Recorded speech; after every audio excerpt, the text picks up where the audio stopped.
Je sais exactement à quoi tu penses. Tu aimes le bourbon et tu n'as peut-être pas beaucoup goûté de scotch. Peut-être en as-tu déjà essayé et tu veux en apprendre plus. Ou peut-être que tu te dis que ce pourrait être une autre facette du whisky qui te plaira vraiment à l'avenir. Peut-être que c'est une porte d'entrée pour toi. Qui sait? Quoi qu'il en soit, je m'appelle Annie et je suis extrêmement ravie de faire officiellement partie de The Whisky Pour. Aujourd'hui, je vais te présenter 3 whiskies écossais que selon moi, toute amatrice de bourbon devrait essayer car il se pourrait bien que tu les adores. Je ne suis pas là pour te convaincre, je veux que les whiskies parlent d'eux-mêmes.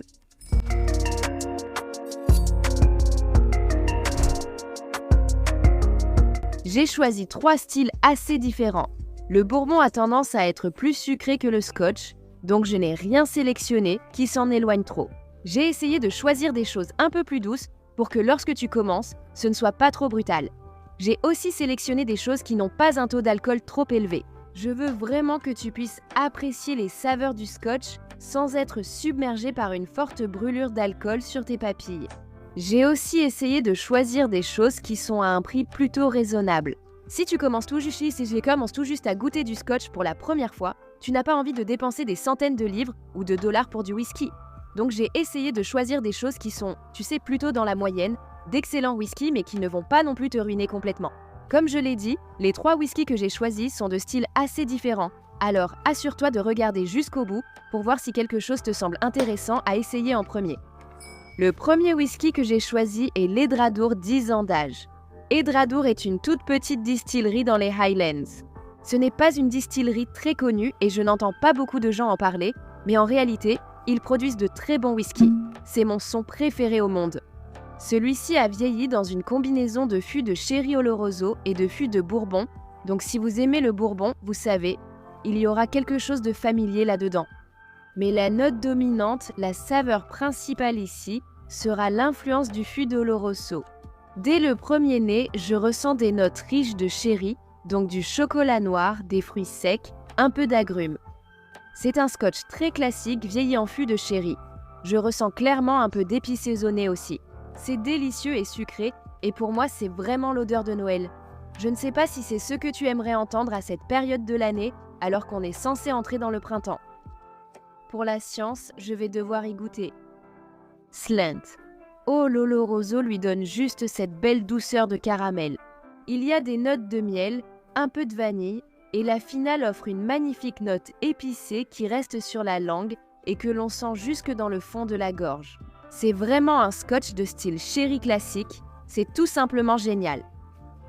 Ce n'est pas une super description, c'est juste facile à boire, quelque chose qu'on pourrait facilement boire jusqu'au bout sans y penser à 2 fois. Comme je l'ai dit, il n'y a pas trop de brûlure. Vraiment classique, absolument délicieux et très typique du style écossais. Le prochain whisky dont je vais parler est le Dinston 12 ans d'âge. Dinston est une autre distillerie des Highlands. Il ne me reste littéralement qu'une toute petite goutte, mais bien sûr, je vais devoir la goûter pour vous.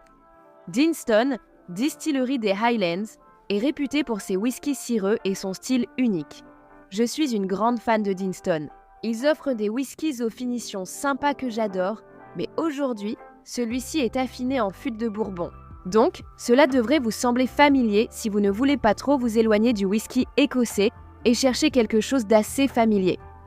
Essayez un whisky affiné uniquement en fût de Bourbon. Il y a beaucoup de vanille au nez.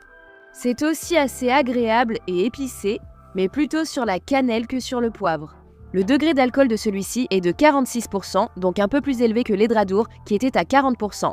Essayons le Slint. C'est toujours aussi agréable et doux. Il a des notes fruitées, proches de la pêche. C'est assez léger et floral, donc un style très différent, beaucoup plus estival je dirais, que l'Edradour, mais tout aussi délicieux, très rafraîchissant et facile à boire, tout comme l'Edradour. On pourrait facilement s'asseoir et siroter ça un jour d'été avec des grillades, sans forcément être à un barbecue, juste à l'intérieur à ne rien faire d'autre qu'à boire ce whisky. C'est fantastique. On retrouve cette texture un peu cireuse et huileuse, qui est typique de Dinston, et j'en suis vraiment fan. C'est un excellent whisky. Le troisième whisky dont je vais parler est le Highland Park 15 ans d'âge Viking Heart. Je dois avouer que celui-ci est un peu plus cher. Il est aussi un peu plus audacieux, car j'ai choisi quelque chose avec une légère note fumée, mais le goût fumé reste subtil et je ne pense pas que cela vous dissuadera d'essayer un whisky écossais tourbé en goûtant celui-ci. Oui, je vais verser un autre verre.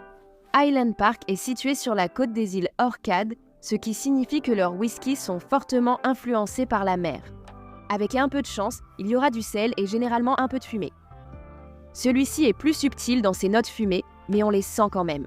Je ressens des notes assez salées, comme je l'ai dit, il est élaboré sur la côte, donc on retrouve vraiment cette ambiance marine.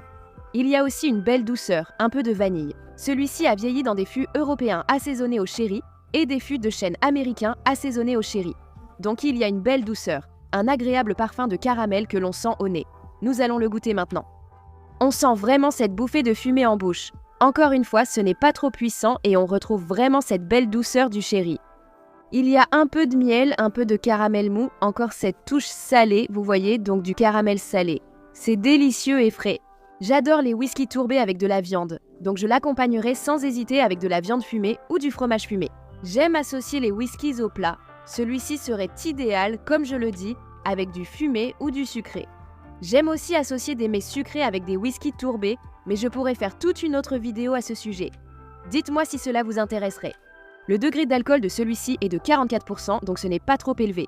C'est un bon taux, vous savez, assez moyen. Donc il n'y a pas trop de brûlure d'alcool. La finale est plus saline, ce qui reste vraiment en bouche, c'est le sel. C'est un excellent premier whisky tourbé à essayer si vous cherchez quelque chose de pas trop fort ou agressif pour commencer. Voilà donc. Voici 3 whiskies écossais que tout amateur de bourbon devrait essayer. Dites-moi si vous en essayez un, ce que vous en pensez, et aussi si vous avez des recommandations, des scotch que vous adorez et qui, selon vous, seraient parfaits pour ceux qui découvrent le scotch pour la première fois. Faites-le moi savoir dans les commentaires. Et s'il y a d'autres whiskies que vous me recommanderiez, j'aimerais beaucoup le savoir aussi. Alors dites-le moi dans les commentaires. Si vous êtes fan de whisky, que ce soit du scotch, du whisky américain, du bourbon, du japonais, de l'irlandais, du taïwanais, peu importe, abonnez-vous à The Whisky Pour car nous avons plein de super contenus à venir sur toutes ces catégories et je vous retrouve dans la prochaine vidéo. Merci d'avoir regardé.